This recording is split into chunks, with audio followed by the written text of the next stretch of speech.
قابل قدر مہمانان گرامی، خواتین و حضرات اور اس پریڈ میں موجود پرعزم کیڈٹس، السلام علیکم۔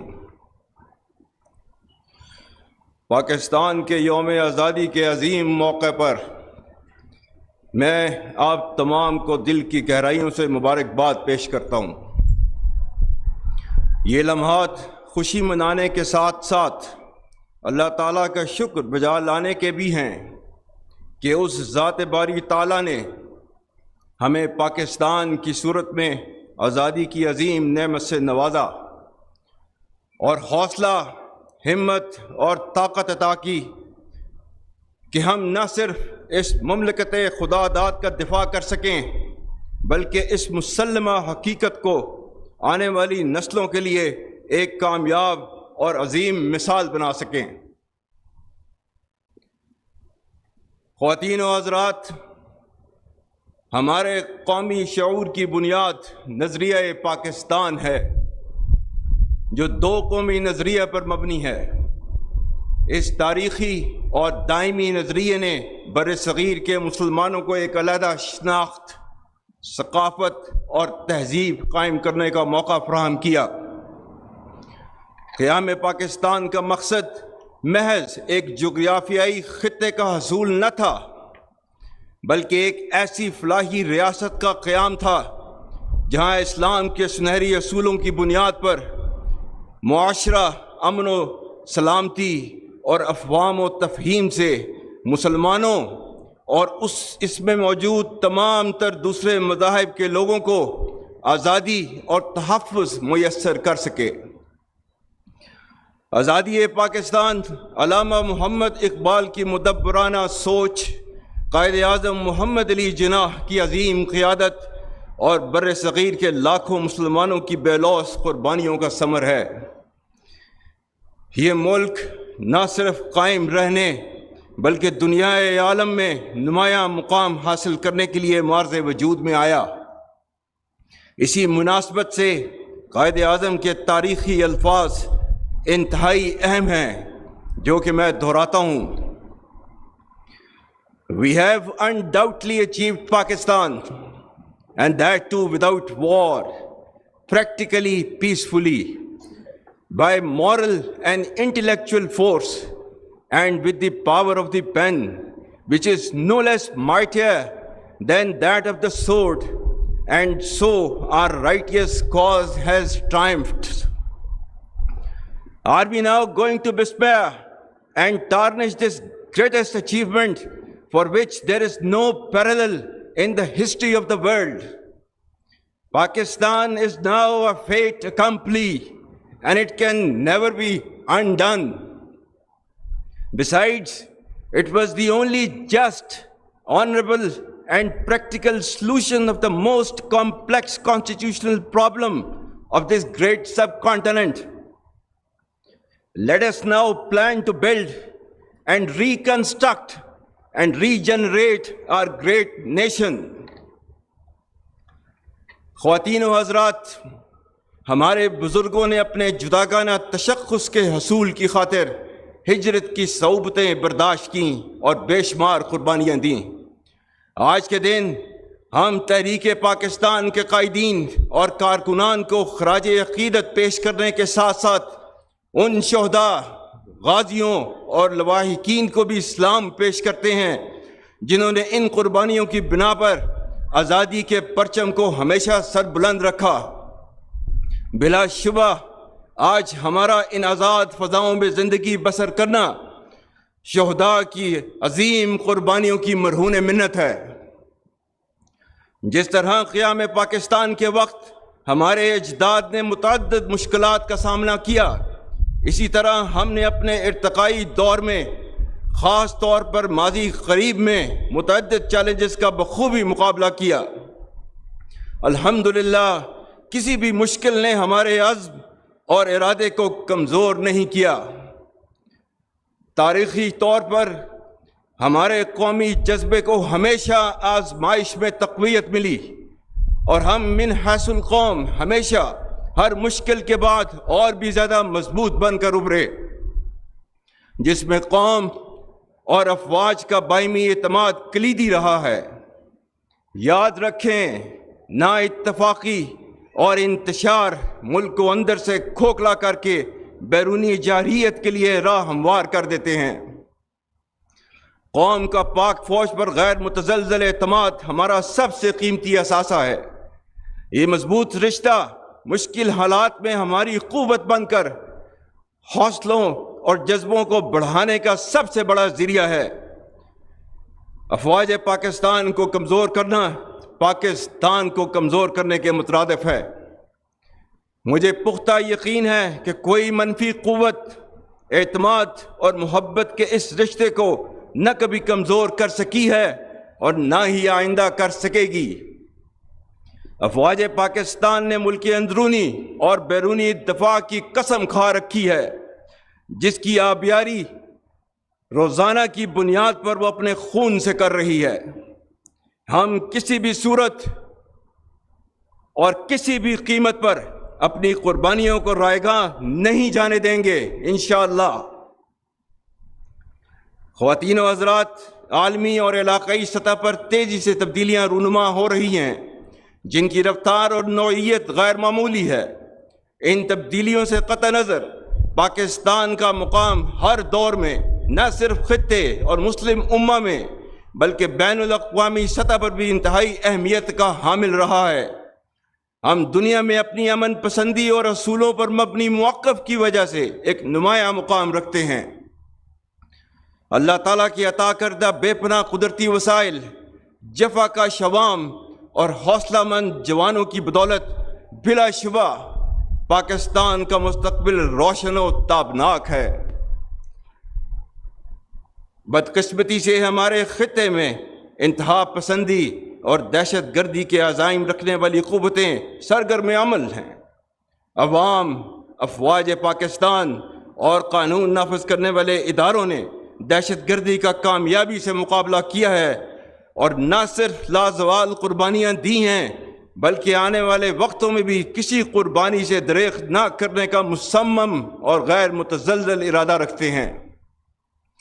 انسداد دہشت گردی کے لیے مکمل یکسوئی کے ساتھ اختیار کی جانے والی کثیر الجہتی حکمت عملی، عزم استحکام، قومی عزم کا استعارہ، سلامتی کی ضامن اور وقت کا اہم تقاضا ہے۔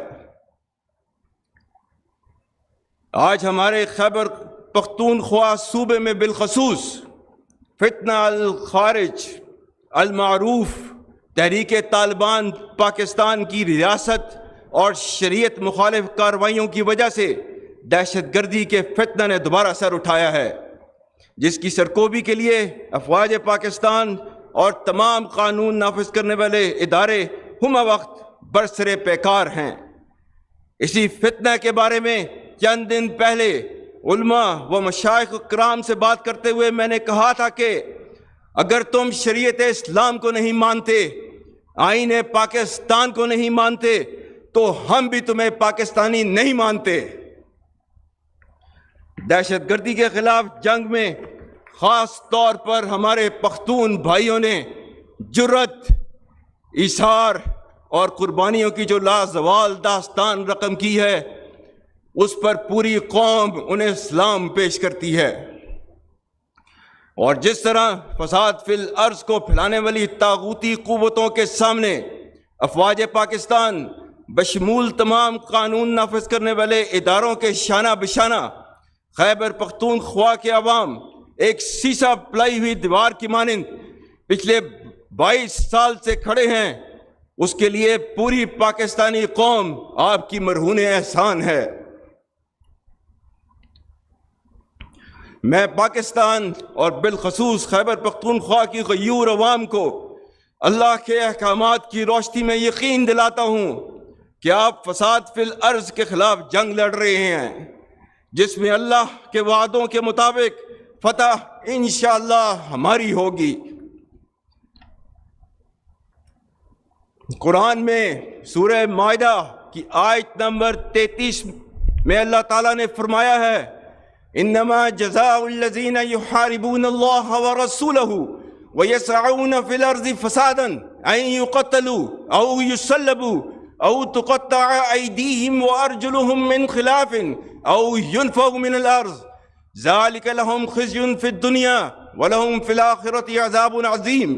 اور اس کا ترجمہ ہے، بے شک جو لوگ اللہ اور اس کے رسول سے جنگ کرتے ہیں اور زمین میں فساد انگیزی کرتے ہیں، ان کی سزا یہی ہے کہ وہ قتل کر دیے جائیں یا سولی چڑھا دیے جائیں یا کاٹ دیے جائیں ان کے ہاتھ اور پاؤں مخالف سمتوں سے، یا نکال دیے جائیں وہ اپنے ملک سے۔ یہ ان کے لیے رسوائی ہے دنیا میں اور ان کے لیے آخرت میں عذاب عظیم ہے۔ اور سورہ مائدہ کی آیت 56 میں اللہ تعالیٰ فرماتا ہے، اور یہ جنگ جو اس کے راستے میں لڑ رہے ہوتے ہیں ان کو فتح کی نوید دیتا ہے، فَإِنَّ حِزْبَ اللَّهِ هُمُ الْغَالِبُونَ، بے شک اللہ کی جماعت ہی غالب رہے گی۔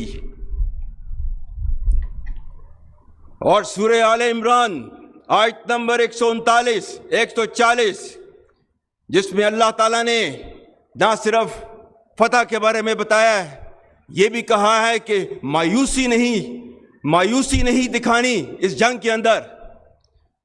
اللہ تعالیٰ نے فرمایا ہے وَلَا تَهِنُوا وَلَا تَحْزَنُوا وَأَنْتُمُ الْأَعْلَوْنَ إِن كُنتُم مُّؤْمِنِينَ إِن يَمْسَسْكُمْ قَرْحٌ فَقَدْ مَسَّ الْقَوْمَ قَرْحٌ مِثْلُهُ وَتِلْكَ الْأَيَّامُ نُدَاوِلُهَا بَيْنَ النَّاسِ۔ اور اس کا ترجمہ ہے، اور کمزور نہ پڑو اور غم نہ کرو، تم ہی غالب ہوگے اگر تم مومن ہو۔ اگر تمہیں زخم لگے ہیں تو تمہارے مخالف بھی تو ایسے ہی زخمی ہوئے ہیں۔ ہم دنوں کو لوگوں کے درمیان بدلتے رہتے ہیں۔ اس لیے خیبر پختونخوا کے بہادر بھائیوں، بہنوں، جوانوں، اللہ کی بابرکت ذات اور پوری قوم آپ کے ساتھ ہے، اور بہت جلد اللہ کریم ہم سب کو فتح مبین عطا کرے گا انشاءاللہ۔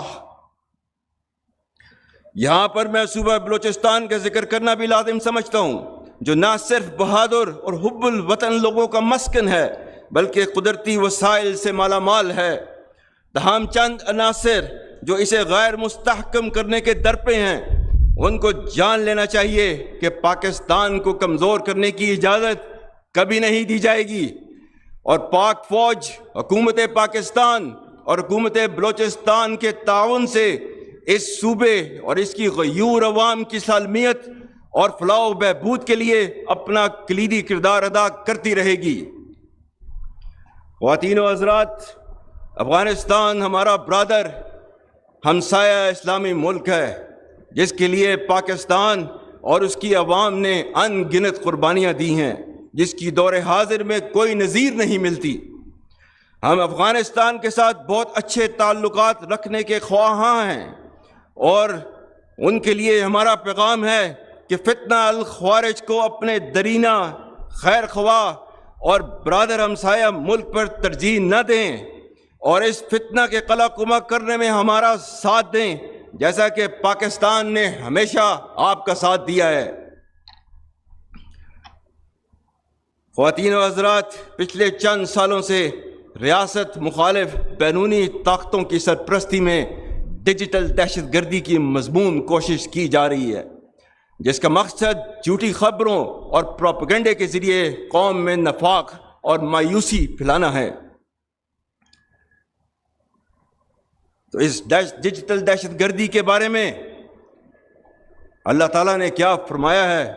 سورہ الحجرات آیت نمبر 6، یا ایھا الذین آمنوا ان جاءکم فاسق بنبأ فتبینوا ان تصیبوا قوما بجہالۃ فتصبحوا علی ما فعلتم نادمین۔ مومنوں، اگر کوئی فاسق تمہارے پاس کوئی خبر لے کر آئے تو خوب تحقیق کر لیا کرو، تاکہ لوگوں کو بے جا ایذا نہ دے بیٹھو، پھر اپنے کیے پر پچھتاتے رہ جاؤ۔ پاکستان میں آزادی اظہار رائے یعنی فریڈم آف سپیچ کی آئین اجازت ضرور دیتا ہے، مگر آئین پاکستان نے اس کی واضح حد بندی بھی کر رکھی ہے۔ علامہ محمد اقبال نے اسے کچھ یوں بیان کیا: آزادی افکار سے ہے ان کی تباہی، رکھتے نہیں جو فکر و تدبر کا سلیقہ. ہو فکر اگر خام تو آزادی افکار انسان کو حیوان بنانے کا طریقہ. میں یہاں یہ بھی باور کرانا چاہتا ہوں کہ ریاستی اداروں اور عوام کے درمیان خلیج پیدا کرنے کی کوشش کرنے والے عناصر کو مایوسی کے سوا کچھ حاصل نہ ہوگا، اور اس کے نتیجے میں وہ مزید رسوائی کا شکار ہوں گے انشاءاللہ. Ladies and gentlemen, we owe our gratitude to our precious friends and brothers like People's Republic of China, Kingdom of Saudi Arabia, United Arab Emirates, State of Qatar, and Republic of Turkey for always standing with us during thick and thin and extending to us every kind of support whenever needed. Ladies and gentlemen, and to the inimical forces, let it be clear that regardless of the multi-layered and multi-dimensional threat piled up against us, we stand united and reassured. Traditional or non-traditional, dynamic or proactive, whatever form of warfare is applied against us, our retribution will be sharp and painful, and we will certainly strike back far and deep. We know that freedom is not for free. It costs many brave sons and daughters, and we are always ready for that. I have full faith and confidence that the people of Pakistan and its security forces will never relent and let anyone cast an evil eye on this great country. While we celebrate our independence, let's not forget the abhorrent violation of the basic human rights of our Kashmiri brothers and sisters who continue to yearn for freedom from oppression in the Indian illegally occupied Jammu and Kashmir. We stand rock solid with them for their indelible right of self-determination as enshrined in the United Nations resolutions, and reassure our full political, diplomatic, and moral support to the valiant people of Kashmir. Ladies and gentlemen, this Independence Day in particular also calls upon us all to realize the gravity of the horrendous genocide, racial slaughter, and indiscriminate atrocities being persecuted with impunity by Israel against the helpless people of Gaza. The flagrant disregard to international and humanitarian law is a blemish on world's conscience and rules-based international order. Here I would appreciate the efforts by the government of Pakistan towards peaceful resolution of the Palestine conflict and for continuous provision of humanitarian aid to the bereaved people of Gaza, and for raising the Palestine issue at every forum in the world. خواتین و حضرات، ہمارے آباء و اجداد نے یہ ملک قائم کر کے جو امید کی شمع جلائی، ہم اسے کبھی بجھنے نہ دیں گے انشاءاللہ. یاد رکھیں، مایوسی کفر ہے، اور اللہ تعالیٰ نے مسلمانوں کو مایوس ہونے سے منع کیا ہے. سورہ یوسف آیت نمبر 87، وَلَا تَيْأَسُوا مِن رُوحِ اللَّهِ إِنَّهُ لَا يَيْأَسُ مِن رُوحِ اللَّهِ إِلَّا الْقَوْمُ الْكَافِرُونَ، جس کا ترجمہ ہے اللہ کی رحمت سے مایوس نہیں ہونا، اللہ کی رحمت سے صرف کافر مایوس ہوتے ہیں. ملک کے 65% نوجوانوں کی طرح آپ تمام کیڈٹس کے روشن چہرے اور آنکھوں کی چمک مجھے اس عظیم قوم کے درخشاں مستقبل کی نوید دیتی ہے. نوجوان اپنی شخصیت میں ایمان و یقین کی قوت پیدا کر کے پاکستان کے مستحکم مستقبل کو یقینی بنائیں. پاکستان اللہ کا انعام ہے جو انشاءاللہ تا ابد قائم رہنے کے لیے بنا ہے، اور اس کے خیر خواہ ہمیشہ زندہ اور جاوید رہیں گے. آخر میں ایک بار پھر آپ سب کو یوم آزادی مبارک ہو. میں بہترین ٹرن آؤٹ اور وطن عظیم کو شاندار خراج تحسین پیش کرنے پر پاکستان ملٹری